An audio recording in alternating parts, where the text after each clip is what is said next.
नमस्कार, मी किरण Palkar. Crime diary news चॅनलमध्ये आपले स्वागत आहे. पाहूयात आजच्या ताज्या बातम्या.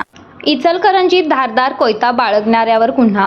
शहरात पहाटेच्या सुमारास संशयास्पद हालचाली करत धारदार कोयता बाळगणाऱ्या इसमाविरुद्ध इचलकरंजी पोलीस ठाण्यात गुन्हा दाखल करण्यात आला आहे.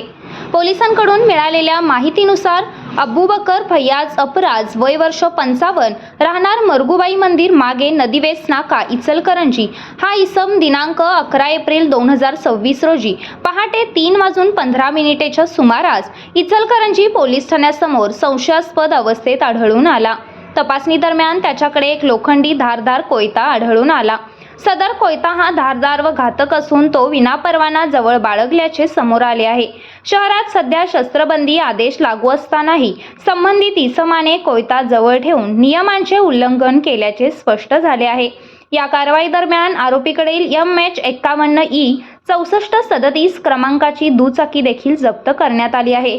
या प्रकरणी विजय पांडुरंग माळवदे, पोलीस शिपाई, इचलकरंजी पोलीस ठाणे यांनी फिर्याद दिली असून गुन्ह्याची नोंद 12 एप्रिल 2026 रोजी पहाटे करण्यात आली.